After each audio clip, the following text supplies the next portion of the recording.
see a lot of videos talking about gaming burnout, and while I had initial thoughts of agreement, I started to wonder why many people had the same sensation. I also thought that if you don't like video games anymore, then simply just don't play them. But I attribute this sensation to the same feeling you get after any playthrough of an Animal Crossing game. Any hobby you do for 1,000 hours is going to eventually end up with you getting bored by the end of it, no matter how much you love it.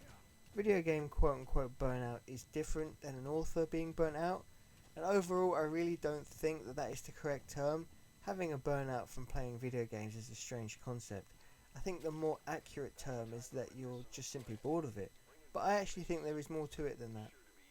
While it is true that many modern games are terrible, and I assume that constitutes some reasons as to why people are getting bored of video games as the industry gets more corporate and soulless with the use of AI, to the point that where I can't name any classics since 2018, and there actually being potentially another video game crash. But after thinking about why I saw many of these videos on my feed, I think there are actually two main reasons as to why people feel this way.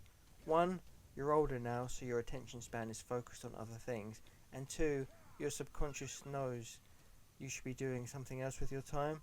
Both of those may sound the same, but let me explain. For the first point, I assume many people wish that they could have the same childlike wonder they had for video games from when they were younger, when they could either play a game multiple times for long stretches of time or constantly finding new experiences. But the truth is, when you get older, you've got a lot more responsibilities, so you have very little time to play anything at all. So you want to make sure you're choosing something actually worth your time. When I was younger, I'd delete 100% save files of things like Ratchet and Clank just to do it over again. With how big games are now and how limited my time is, I can never imagine doing something like that now. When you're younger, a lot of these games are constantly new experiences you play for the first time, which can very rarely be replicated when you get older. Not only that, but I assume people have huge backlogs of things they've never played, but also have other hobbies they want to spend time with as well. I'm looking at my backlog now, which isn't a lot, but I like RPGs, so they take quite a bit of time. Things like Final Fantasy VII Rebirth and Final Fantasy XVI, both of which I've wanted to start many times, but then a game at work comes in, or I'll get a nostalgia rush and play something from my childhood, or something old that I missed, which I noticed is happening more often, especially this year. And I think if people's backlogs weren't so huge, and only filled with things they actually enjoyed, with new purchases being made only after finishing something else, and with games they actually want to go back to, I think the sensation of this would be a lot less talked about. Not only that, but games aren't very replayable these days. They're all very long, huge open world stories and not the arcade jump in and play type of games that earlier generations had. Although, to be realistic for a moment, you're never going to only buy a new game after you finish an old one. It doesn't work like that. But for me personally, I have been better at finishing things that I've started, even if that means playing through something that I don't enjoy too much. Trophy hunting can affect what I buy as well, and for what console, but I'm getting better at that too. I also feel like overstimulation is another issue. We have so many other options of things to do, and our brains are being constantly bombarded with us of things on the internet and now on our phones, that we don't know what to choose, and we just end up doom scrolling for a few hours and doing nothing. We need to disconnect more. Nobody can just sit down and chill anymore and be with their thoughts and be bored. But to be honest, that's a topic for another day. I do find myself speeding through games now, but that's because I want to experience as much as I can. But I also know that my time is limited, and I also seem to be slow at games. Maybe that's just because I 100% most of them. That's my fault. But I see people on PlayStation profiles that play hundreds of games a year, and I just don't know how they do it. However, sometimes the stars will align, and I'll sit down and experience something the way it was intended, without a nagging thought in the feeling of the back of my head that I should be hurry up and finish and do something else. Last year I played Persona 3 Reload and Red Dead Redemption 2 the way they were intended, by taking it slow and enjoying it, not only because they're excellent games, but they're also huge. There's no way you're going to rush those in a weekend. Both of those took about 2 months to 100%. The second point is a lot more serious. I'm going to guess that the people who are making these types of videos are in their late 20s, early 30s, and they've played games for most of their life in their spare time. Nothing wrong with that, I did that a lot too. But for me, I noticed that gaming wasn't really fulfilling anymore, so you could say I had my own type of burnout forming, but instead of blaming the games, I asked myself why. I feel it's because deep down in our subconscious and in our monkey brains that have come from thousands of years of evolution knows that we should be doing something else with our time. I started to feel guilty just sitting around playing games all day when there were other aspects of my life that really weren't going anywhere, nor being fulfilled, or other hobbies I'd neglected. So I did things like join a gym, go out with my friends more, draw, learn a language, read more, talk to new people, and do all the cliched things like that. And to be honest, it made a lot of things better for me. Some people have issues confronting what their problems are, but for me, I can't just turn a blind eye. I have to face the issue and fix it. Video games are used as an escape, yes, but when it becomes to the detriment of your life, that's when you need to take a step back. Maybe you could say I'm projecting or throwing stones, but that's really not what I'm trying to get at. I still have my moments like I'm sure everyone else does where I feel like I don't know what to play, but that's just because I have so much.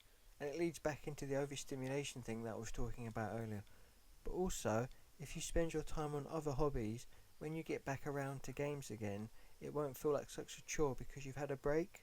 Whenever I go on holiday as well, I'll take 1 or 2 games on a Switch or something, and it becomes much easier to choose something just because of the limited choice. The goal is to always be doing new things. I joined a random Discord server off a link I found on a message board back in 2021, and that small little thing led to one of the most fun, life-changing experiences I had in a long time, and I can only attribute that to it being a wildly new experience for me. It was fun and unlike anything else I'd done before. I keep trying to recreate it, and it just isn't happening. Maybe this isn't the case for everyone, and if you do enjoy playing games for 6 hours a day, then more power to you, and this topic isn't relevant to you anyway. But that's what I found was the issue for me that these videos talk about, and that's how I went about fixing it. There's still work I can do to improve my situation, but any progress is better than none. It's partly why I wanted to make videos again, to be honest. Instead of simply consuming content, I also wanted to create, wanted to challenge myself and do new things again. The gameplay you've been seeing in this video is from the game I've put the most hours into, which at one point was probably Shadow the Hedgehog on PS2, and probably my favourite game of all time, and it's the game I'd take to a deserted island, Metal Gear Solid 5 The Phantom Pain. I was hyped for this game like no other, and when I finally got it, I dropped my replay through of San Andreas and put 90 hours into it in that first week. I was also in college at the time, so I had more free time to spare anyway, but I was also doing a movie a day challenge at the time, which I completed before the end of the year, by about a week or so, and still managed to play this game for that much, something that I've never done before or after. I played it for about 3,000 hours over 3 consoles. Point is to say, I love it. Out of those 90 hours, 80 was on Chapter 1 alone. I wrote down how long I'd played it on each individual console to illustrate my point of how much I love it, but that isn't really relevant right now. You get the point. I loved it because this game gave me the feeling that I hadn't had since childhood, playing that one single game for a year, loving every second of it, and actually having fun and not feeling like it was a waste of time. I played it for about a year and a half before I went to other things, and this was the game that got me started on trophy hunting in the first place. I figured if I was going to put all those hours into it, then the least I could do was get the trophies for it, and I went back to Ground Zeroes and did it for that too. I platinumed this, went to Metal Gear Solid 2 and Peace Walker for a replay after seeing the plot twist that happened in this game, and then came back to this even after that initial year period. I still played it every couple of weeks. I've never uninstalled it either. I still check in every year to see the birthday message too. Granted, I put like half my playtime into the PS3 version before I got the PlayStation 4 and PC version, and now looking back on it, I can't believe I put that many hours into the PlayStation 3 version. But that's what I had at the time, and the experiences that I had with my friends playing it in the online modes, I'll never trade away. For me personally, I have my own issues with time where I have a hard time choosing anything to do at all because I feel like my time is always running out, which is why I rush things sometimes, and that my time should always be put towards something productive, but I know that is 100% a me problem. At the end of the day, if you don't like modern games, you don't have to play them. That might sound condescending, and I know it's an argument people use when they try to defend trash, but I say that as a person who spent a lot of this year playing old games, or ones I never got around to, because nothing new really interests me. But also, you shouldn't feel guilted into playing new things like some companies try to do. I can understand the anger of seeing modern games be rubbish when you bought a new console or gaming PC to play new things. Why wouldn't you want new games to be good? You shouldn't have to not use your new expensive kit just because the industry sucks. So overall, I think the takeaway from this is to simply spice up your hobbies and do new things, but also take things in moderation and add variation to your gaming time. I like games because I feel like it's a good use of my free time and I'm more in control, as I can turn it off whenever I want, Whereas for a movie or a show, I watch the thing in its entirety, which can be an hour episode or a 2 hour movie, and I feel locked in for that time. But like I said at the start, anything you do for thousands of hours without any change up will get boring eventually. However, between the PS5 having no games, Xbox having no console, and seeing that awful Nintendo Direct the other day, maybe video games have lost their magic. Just buy a PC.